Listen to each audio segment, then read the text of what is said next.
Hi అండి, welcome back to the channel. మన NCERT Geography class 7th చూస్తున్నాం కదండి. ఆల్రెడీ నేను 1, 2, 3, 4, 5, 6 అప్లోడ్ చేశాను. This is about 7th chapter. 7th chapter ఏంటిదంటే human environment settlement, transport and communication. So మనకు human environment settlement ఈ terms అన్ని మనం 6th క్లాస్ జియోగ్రఫీలో చూసామండి. ఇప్పుడు మళ్ళీసారి చూద్దాము. ఇప్పుడు మనం 7th క్లాస్లో నేర్చుకున్నదే మనకు 8th క్లాస్లో రిపీట్ అవుతుంది, 10th క్లాస్లో రిపీట్ అవుతుంది, 11th, 12th స్టాండర్డ్స్లో కూడా రిపీట్ అవుతుంది. సో దయచేసి ప్రతిదీ వినండి, జస్ట్ మైండ్లో ఫీడ్ చేసేసుకోండి అంతే. ఏంటి, human beings are dependent on environment, అంతే కదా. మనుషులు మన దేని మీద ఆధారపడి ఉన్నారు? అట్మాస్ఫియర్ మీద, ఎన్విరాన్మెంట్ మీద ఆధారపడి ఉన్నారు. To grow food, building homes and developed better means of transport and communication humans have modified the environment.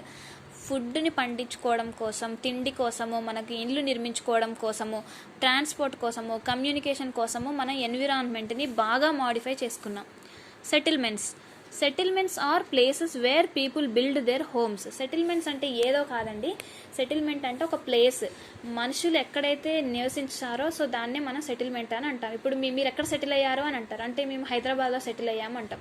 హైదరాబాద్లో ఇక్కడ ప్రజెంట్ ఈ ఏరియాలో మేము సెటిల్ అయ్యాము అంటాం. అంటే అదేంటిది? అదొక ప్లేస్ అనమాట. సో ఏంటిది?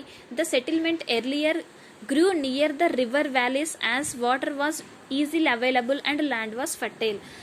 నార్మల్గా ఇంతకు ముందు కాలంలో ఏంటి, సెటిల్మెంట్స్ అనేవి ఒక నదీ పరివాహక ప్రాంతాల్లో ఎక్కువగా ఉండేవి. ఎందుకంటే అక్కడ నీరు బాగా ఉంటుంది కాబట్టి, ప్లస్ అక్కడ ఇంతకుముందు చాలామంది ఏం చేసేవాళ్ళు, వ్యవసాయమే చేసేవాళ్ళు. కాబట్టి వ్యవసాయానికి మెయిన్గా కావాల్సిన ఫ్యాక్టర్ వాటరే కాబట్టి అక్కడ ఉండేవాళ్ళు. కానీ ఇప్పుడైతే అలా ఉండట్లేదు కదండి.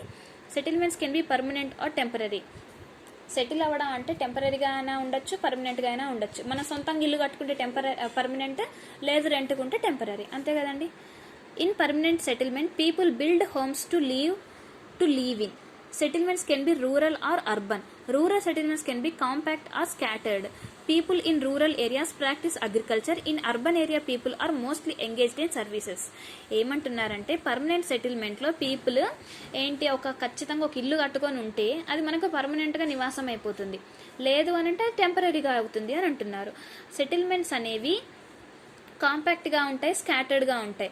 అంటే ఎలా చెప్పొచ్చు అని అంటే, ఇప్పుడు రూరల్ ఏరియాస్ తీసుకున్నాం అనుకోండి, అంటే కొన్ని విలేజెస్లో అలాంటి విలేజెస్ తీసుకుంటే, పల్లెటూళ్ళలో అలా తీసుకుంటే వాళ్ళు ఏం చేస్తారు, అక్కడ అగ్రికల్చర్ మీదనే మెయిన్గా డిపెండ్ అయి ఉంటారు పల్లెటూళ్ళు. ఎందుకంటే అక్కడ ఫ్యాక్టరీస్, ఇండస్ట్రీస్ అవన్నీ ఎక్కువ ఉండవు కాబట్టి. అదే ఇప్పుడు అర్బన్ ఏరియాస్ అనుకోండి, అర్బన్ ఏరియాస్లో ఇంకేంటండి, ప్రతి ఏ పని కావాలంటే ఆ పని దొరుకుతుంది. సో అలా అనమాట. Next transport. హ్యూమన్ ఎన్విరాన్మెంట్ సెటిల్మెంట్లో ట్రాన్స్పోర్ట్, కమ్యూనికేషన్ కదండి మనం నేర్చుకోవాల్సింది. ఇప్పుడు వచ్చేసి ట్రాన్స్పోర్ట్ గురించి నేర్చుకుందాం. Transport is the means by which people and goods move. Transport అంటే ఏంటండి, దేని ద్వారానైతే ప్రజలు ప్లస్ గూడ్స్ అంటే ఏంటి, వస్తువులు కానీ పెద్ద పెద్ద ఏవైనా కానీ అవి మూవ్ చేయడానికి దాన్ని ట్రాన్స్పోర్ట్ అని అంటాం. With the invention of wheel, transport become easier. చక్రాలు కనిపెట్టినప్పటి నుంచి అంటే ఏంటి, వెహికల్స్ ఇన్వెంట్ చేసినప్పటి నుంచి మనకి ట్రాన్స్పోర్ట్ అనేది చాలా ఈజీ అయిపోయింది. Earlier donkeys, mules, bullock and camels were used for transportation. ఇంతకుముందు ఏంటి, గాడిదలను వాడేవాళ్ళు, ఇంకేంటి బుల్లక్ కార్ట్స్, మనకు తెలుసు కంటే ఎడ్ల బండిని, ఒంటలను వాడేవాళ్ళు ట్రాన్స్పోర్టేషన్కి.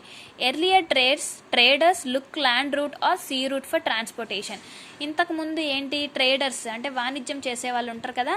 సో వాళ్ళు ఏం చేసేవాళ్ళు, లాంగ్ రూట్స్లో మనము ఒక గూడ్స్ని మూవ్ చేయాలంటే సముద్ర తీరాన్ని కానీ లేకపోతే ల్యాండ్ మీదనే బుల్లక్ కార్ట్స్ లేకపోతే ఒంటెలను ఇలా గాడిదల మీదనో ఇలా తీసుకొని వెళ్ళేవాళ్ళు, లేదంటే ఏదన్నా బండి కట్టుకోను.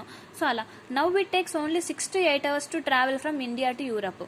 కానీ ఇప్పుడు ఒక దేశం నుంచి ఇంకో దేశానికి మనకు 6-8 గంటలలోనే మనము అన్ని ట్రావెల్ చేసేస్తున్నాం. మనం చేస్తున్నాం, మనతో పాటు వస్తువులను కూడా ట్రావెల్ చేస్తున్నాం. The 4 major means of transport are roadways, railways, waterways and Airways. మనకు తెలుసు కదండి, రోడ్ అంటే మన లాంగ్ రోడ్ మీద ట్రాన్స్పోర్ట్ చేస్తే రోడ్వేస్, రైల్వేస్ అంటే ట్రైన్లలో ప్రయాణిస్తాయి, వాటర్వేస్ అంటే షిప్స్లో కానీ బోట్స్లో కానీ, ఎయిర్వేస్ అంటేనేమో ఫ్లైట్లలో.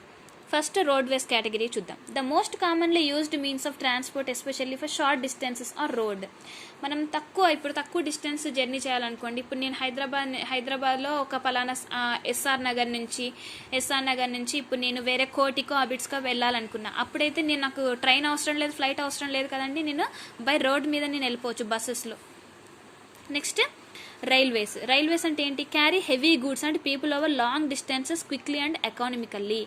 ఇప్పుడు అదే నేను ఎక్కడి నుంచి, ఇప్పుడు నేను ప్రజెంట్ నేను ఎక్కడ ఉన్నాను, వరంగల్ నుంచి హైదరాబాద్కి వెళ్ళాలి. వరంగల్ నుంచి హైదరాబాద్కి వెళ్ళాలంటే నేనేంటి, ఇప్పుడు మనకు అది కూడా ఉంది, బస్ రూట్ ఉంది, అక్కడ మనకు ట్రైన్ రూట్ ఉంది. కానీ మనము ఏది ఎంచుకుంటాం ఎకనామికల్గా? తక్కువ టైంలో వెళ్ళాలి అని అనుకుంటే మనం ట్రైనే ఎంచుకుంటాం కదండి బస్ కంటే. సో అలా అనమాట, ఎకనామికల్గా ఉంటుంది, ప్లస్ లాంగ్ డిస్టెన్స్ ట్రావెల్ చేయడానికి మనం ఏది మెయిన్గా యూజ్ చేస్తాము? రైల్వేస్ మెయిన్గా యూజ్ చేస్తాము. The invention of steam engine and industrial revolution helped in speedy development of railway transport.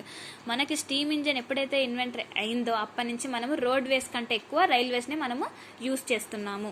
Diesel and electric engine have largely replaced the steam engine. తర్వాత ఏంటి, steam engine తర్వాత ఏంటి, మనకు డీజిల్ వచ్చేసింది, electric engines వచ్చేసినాయి, కాబట్టి దాన్ని పక్కన పడేసాం. ఇప్పుడు now super fast trains have been introduced to make travelling fastest. ఇప్పుడు ఏంటి, మనకు గోల్కొండ ఉంది, శాతవాహన ఉంది, కానీ మనం ఏది ప్రిఫర్ చేస్తాం? శాతవాహనే ప్రిఫర్ చేస్తాం కదా, ఎందుకంటే అది సూపర్ ఫాస్ట్ ట్రైన్ కాబట్టి. సో మనకి ఇప్పుడు అవి కూడా అవైలబుల్గా ఉన్నాయి. ఇంతకుముందు అయితే ఇవి ఏం లేవు కదండి, ఓన్లీ ప్యాసింజర్స్ ఉండేవి, సూపర్ ఫాస్ట్ ఎక్స్ప్రెస్ లేవు కదా. Indian railways network is the largest in Asia. మన ఏసియా మొత్తంలో ఇండియన్ రైల్వేసే లార్జెస్ట్ అనమాట. Next water ways are the cheapest for carrying heavy and bulky goods over long distances. ఇప్పుడు మరి ట్రైన్లలో అయితే అంత ఎక్కువ సరుకు తీసుకెళ్ళలేము కదండి. సో అలాంటప్పుడు పెద్ద గూడ్స్ని తీసుకెళ్లాలంటే మనకు చీపెస్ట్ వే వచ్చేసి water ways. There are mainly 2 types of routes. ఏంటి, inland water ways and sea routes. Inland అంటే ఏంటంటే నార్మల్గా షిప్స్ ద్వారా. ఇప్పుడు చూడండి, navigable rivers and lakes are used as inland water ways. అదే sea routes are connected through ports అనమాట. ఇప్పుడు పెద్ద లగేజ్లు పెద్ద ఏరియాస్కి పంపించాలని అంటే మనము పోర్ట్స్ తెలుసు కదండి, సీ రూట్స్ అనేది ఎంచుకుంటాం అనమాట. పోర్ట్ నుంచి ఇంకో పోర్ట్కి హార్బర్స్ రూపంలో పంపించాలి అని అంటే ఏంటి, హార్బర్స్ యూజ్ చేసుకుంటాం కదా. సో అలా అనమాట. Next Airways. It is the fastest means of transport developed in the early 20th century. 20th centuryలో ఫ్లైట్ల వల్ల ఇంకా చాలా తక్కువ డిస్టెన్స్లో వెళ్ళిపోతాం. ఇక్కడ నుంచి గోవా వెళ్ళాలంటే నార్మల్గా ట్రైన్లలో అయితే 24 hours పడుతుంది, అదే ఫ్లైట్లో అయితే 50 minutesలో పడుతుంది. సో అందరు ఏది ప్రిఫర్ చేస్తారు? ఫ్లైటే కదా. ఒకవేళ డబ్బులు ఉన్న వాళ్ళు అయితే ఫ్లైటే ప్రిఫర్ చేస్తారు కదా. సో అలా అనమాట. ఎయిర్వేస్ వచ్చినప్పటి నుంచి మనము ఎంత దూరం ప్రయాణించాలన్నా ఒక గంటల్లో వెళ్ళిపోవచ్చు అనమాట. రోజుల్లో కాకుండా గంటల్లో వెళ్ళిపోవచ్చు.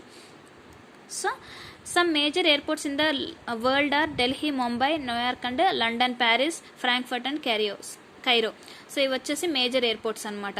It is the only mode of transport to reach the most remote and distant areas, especially where there are no roads and railways. ఇప్పుడు కొన్ని ఏరియాస్ ఉంటాయి అక్కడ రోడ్లు ఉండవు, అదే రైల్వేస్ కూడా ఉండవు. సో అలాంటప్పుడు మనకు ఎయిర్ ద్వారా వెళ్ళిపోవచ్చు.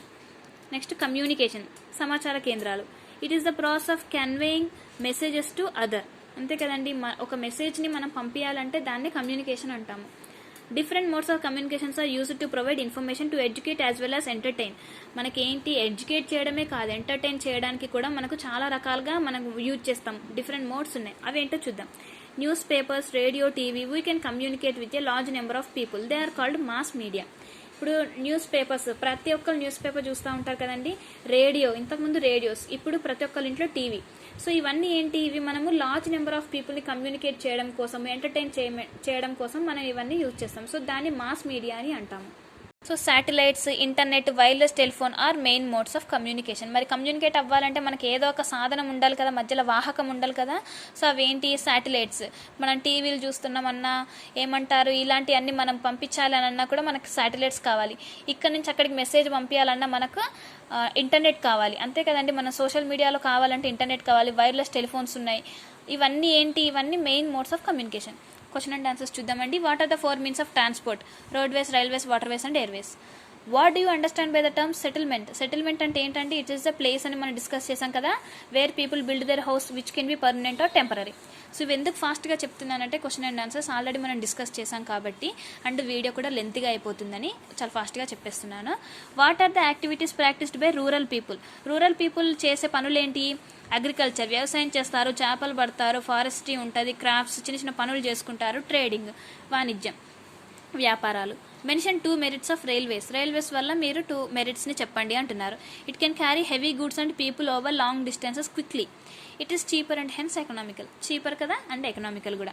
What do you understand by the communication? Communication అంటే ఏంటి? కన్వేయింగ్ మెసేజెస్ టు అదర్స్, అంతే కదండి. What is mass media? ఇందాక డిస్కస్ చేసాం కదా, మాస్ మీడియా అంటే the communication by which large number of audience can be reach at the same time is called mass media. Example ఏంటి? Newspaper, TV, radio.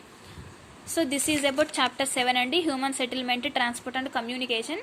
So next seventh chapter అయిపోయింది కదా, 8th చాప్టర్లో next video చూద్దామండి. Channel కనుక కొత్తగా చూస్తున్న వాళ్ళైతే subscribe చేసుకోండి. మనము NCERTs as soon as possible, ఇదేంటి జూన్ నెల కాబట్టి మ్యాక్సిమం జూన్ జూలైలో అన్ని ఎన్సీఆర్టీస్ కంప్లీట్ చేసేద్దాము. నెక్స్ట్ ఆగస్ట్ సెప్టెంబర్ ఈ 2 monthsలో ఏం చేయాలో మనం తర్వాత చూద్దాము.